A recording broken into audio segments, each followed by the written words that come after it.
tem clássico carioca no Rio de Janeiro, hein? Amanhã, 9h30 da noite, tem Flamengo e Vasco. Esse jogo válido pela terceira rodada do Campeonato Carioca no Maracanã, transmissão Globo e Premier. E é por isso que Bruno Braz chega para conversar com a gente.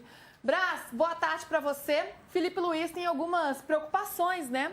O Flamengo acabou fazendo uma escolha no Campeonato Carioca, colocou os meninos do Sub-20 para jogar. Hoje é lanterna do campeonato, né? Não deu muito certo. E agora ele tem que remanejar, refazer esse planejamento para sair dessa situação. Estava para ser definido quais jogadores do profissional iriam se juntar a esse time para dar aquela reforçada, né? Para o time conseguir vencer seus jogos. Já tem alguma definição, Braz? Boa tarde. Boa tarde, Luísa, PVC, Pedro. Pois é, o Felipe Luiz é outro que ainda não sabe se começa a temporada. Nem ele mesmo sabe se vai, né, Braz? Nem ele mesmo sabe se vai. Os 3 jogos, né, iniciais do Flamengo no Campeonato Carioca também foram comandados pelo Bruno Pivetti, técnico do Sub-20. Mas diante de toda a situação, né, que um ponto em apenas 3 jogos, lembrando que são 6 rodadas só nessa fase de grupos, ligou o sinal de emergência no Flamengo. Então a ideia é contar com alguns jogadores profissionais, né? Como eu falei ontem, não vai ser uma força máxima, acredito muito que não vai ser uma força máxima do Flamengo amanhã, mas já deve contar com alguns profissionais no clássico contra o Vasco. E o principal motivo para ter essa mudança de rota é que se o Flamengo cair para o quadrangular da morte, né? Que é o quadrangular que vai decidir quem cai para a segunda divisão do Campeonato Carioca, prever 6 rodadas. Então, e se o Flamengo passar para as quartas de final, mesmo que chegue na final do Carioca, vai jogar menos, vai ter 4 jogos. Ou seja, além de o vexame, né, de cair para o quadrangular, para fuga contra o rebaixamento, você teria um aumento no calendário do Flamengo, e é tudo que o Flamengo não quer, né? Já que ano passado jogou 78 jogos, esse ano já se prevê uma longa temporada pela frente também. Então, assim, o planejamento era... O Flamengo esperava que o Sub-20 desse conta, não está dando, e aí vai ter que apelar para alguns jogadores do profissional. Lembrando que vai ter um treino agora, de tarde, no Ninho do Urubu, que vai definir exatamente quem são os jogadores que vão para a partida e se vai o Felipe Luiz para a beira do campo ou se permanece o Bruno Pivetti à beira do campo. Ô, Braz, isso não está definido ainda, né? Tem essa atividade agora à tarde que você está contando pra gente, mas tem alguns jogadores que, vamos dizer assim, estão mais à disposição ou podem estar mais para jogo nesse momento. O Pedro voltou antes dos colegas, né? Ele está bastante focado na pré-temporada, voltou antes dos demais. De repente é um jogador que pode ser atualizado. Outros jogadores que o Felipe Luiz não conta tanto para a temporada, como o Michael, né? Como o Alan, que inclusive estão aí no mercado para serem negociados. Os reforços, o Vitão, que já foi apresentado, o zagueiro Vitão, que veio do Inter, o próprio goleiro Endrio. Esses têm uma chance a mais de estar em campo contra o Vasco?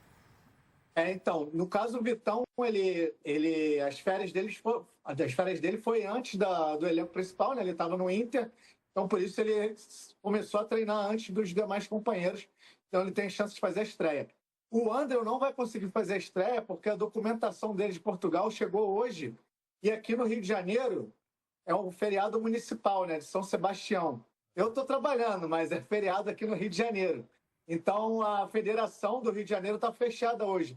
Então, o Flamengo não vai conseguir regularizar na federação e, por conta disso, ele não vai poder ser inscrito. Mas o Vitão ele tem chance de fazer sua estreia. Michael e Alan estão nessa situação podendo sair. De repente, a gente vai poder até falar um pouquinho mais do Michael daqui a pouco. Mas, enfim, eles também podem ser aproveitados. O Everton Araújo, que é um jogador que está com menos minutagem. O Pedro precisa de ritmo de jogo, né? Ele volta ali no meio da Copa Intercontinental depois de um longo tempo longe, então ele precisa, né, recuperar o ritmo de jogo. Então vamos ver, daqui a pouco, se eu não me engano é 3h30 o treino, a gente vai ter uma definição aí de quem vai para o jogo contra o Vasco. Lembrando que a situação Taça Guanabara, 2 grupos de 6 times de cada lado, os 4 de cada grupo avançam e os 2 últimos de cada grupo fazem esse quadrangular da morte, sendo que tem apenas um rebaixamento. Para mim, né, a chance do Flamengo ser rebaixado é mínima, né? Porque e se não classificar também. Também é mínimo. Também tem a questão da classificação. Não. Mas rebaixar um cai, né? Num grupo com 4, nos 4 piores, o Flamengo não vai cair. Mas vai ter que jogar data a mais, o que é bem ruim. Vou fazer uma conta otimista, tá? O Flamengo ganha do Vasco. O Maricá não ganha. O Nova Iguaçu perde do Fluminense. O Botafogo não ganha. O Flamengo pode ser líder quinta-feira do grupo. Não, PV, você tem uma curiosidade também na Taça Guanabara, que é o seguinte: são 2 grupos, mas eles se enfrentam, né? Exato. Entre si. Então, assim, pode acontecer de um grupo inteiro ganhar uma rodada e o outro perder. Exatamente. E aí o Flamengo vira líder na quinta-feira à noite. Pode acontecer. E depois vai jogar contra o Fluminense. A questão só, o que virou um susto para o Flamengo é que o Flamengo pega o Vasco na quarta-feira e o Fluminense no domingo. E se o Flamengo não ganhou, empatou com a Portuguesa, levou 3-0 do Volta Redonda, que é a maior derrota da história do Flamengo para o Volta Redonda, mas é o time sub-20, né? Perdeu 2 jogos e empatou 1, então ele vai ganhar do Vasco e do Fluminense? Pode ganhar. E nesse caso ele é primeiro colocado na segunda-feira, ele vai para a última rodada administrar. Se ele ficar em quarto lugar, ele pode ficar em quarto lugar ganhando um jogo, empatando o outro e perdendo o outro. Se ele ficar em quarto lugar, o pior cenário é ele pegar o primeiro do grupo dele, que pode ser o Nova Iguaçu, pode ser o Botafogo. E aí um jogo só ele ganha e vai para a semifinal do campeonato. Então, cara, isso é um estalar de dedos. Nessa Taça Guanabara é um estalar de dedos. Eu sei que eu estou falando de São Paulo, são campeonatos semelhantes, né? A gente começou a temporada falando da hipótese de rebaixamento do São Paulo. Estamos falando da hipótese de rebaixamento do Flamengo. A hipótese de rebaixamento do Flamengo é menor, porque o Flamengo pode colocar os titulares a qualquer momento, porque para ir para o rebaixamento não basta terminar na última colocação do grupo, ele tem que ir para o torneio da morte. Então a chance de rebaixamento é mínima e a chance de classificação existe e é muito possível, porque o quarto colocado de 6 se classifica. Sim. É para preocupar tanto assim, Pedro? Ou o cenário não é tão terrível assim quanto está se pintando? Eu acho que não é tão terrível. Eu acho que a chance de rebaixamento é muito pequena. Classificação, chegar na quinta em primeiro, eu não sei. A previsão, você mesmo falou. Eu estou exagerando, fazendo um hipérbole. O time do Flamengo vai precisar dosar também, né, o uso do elenco. Porque, se eu não me engano, é Vasco Fluminense, depois começa no Brasileiro, acho que é contra o São Paulo. Contra o São Paulo na quarta-feira. E depois joga contra o Corinthians pela Supercopa do Brasil. Isso. Então, assim, não é uma sequência simples também, né? Não dá para botar o time titular todo jogo, então o Flamengo vai ter que ter alguns cuidados. Mas o rebaixamento, para mim, é praticamente impossível a gente falar em rebaixamento do Flamengo. E esse é o... Pedro, e tem uma questão. Amanhã, se forem alguns profissionais para o jogo, eles vão bater 9 dias de pré-temporada. É muito pouco, com a temporada 9 dias. E aí você o dobro do Corinthians. Pois é. Mas aí tem a estreia, como o Pedro falou, que é no Morumbi, na estreia do Campeonato Brasileiro no Morumbi.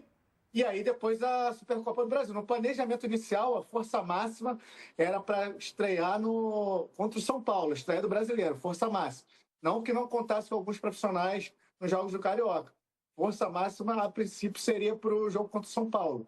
Mas, dependendo do cenário, né, se o Flamengo perde para o Vasco, perde para o Fluminense, lembrando que o Fluminense já avisou que vai entrar com a força máxima domingo no Clássico, no Fla-Flu. Então, assim, vai depender também do que acontecer nesses 2 clássicos. Né? Ô, Braz, desculpa, eu não estava rindo de você, eu estou rindo da situação, Ele está rindo do regulamento, do calendário do futebol brasileiro. É que a gente está falando assim, não, o calendário do futebol brasileiro neste ano melhorou. Aí você fez uma observação absolutamente correta, quer dizer, seria o 9º dia de trabalho dos jogadores que voltaram.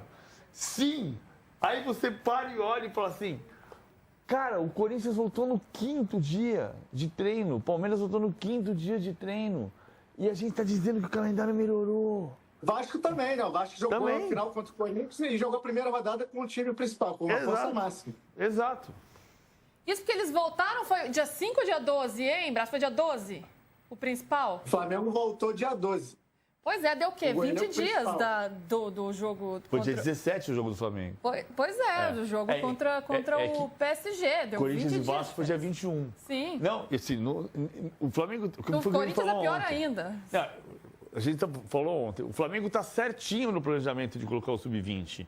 Não tem dúvida que o Flamengo acertou no planejamento de colocar o Sub-20. Não se trata disso.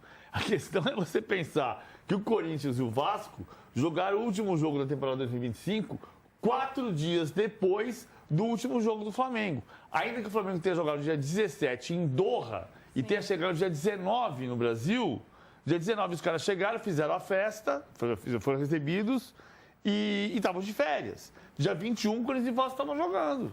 Sim, sim. Deixa eu ver, né? Nem tempo, nem 30 dias de férias, né? Os jogadores não tiveram também, além do pouquíssimo tempo de preparação para já entrar em campo com o jogo valendo. Nem Luiz Oliveira, nem Paulo Vinícius Coelho, nem Pedro Lopes, nem Bruno Braz, nem o Corinthians, nem o Vasco, nem o Flamengo. O quê? Tiveram 30 dias de férias. 30 dias de férias. Ô, chefe, o PVC tá querendo férias aqui, ó. Então, ouça uma reclamação dele. O Braço tá trabalhando no feriado. O Braço tá trabalhando no feriado, você tá reclamando, PVC? Tem que ganhar dobrado dia de feriado, hein, Brás? Pelo menos isso. Opa! É.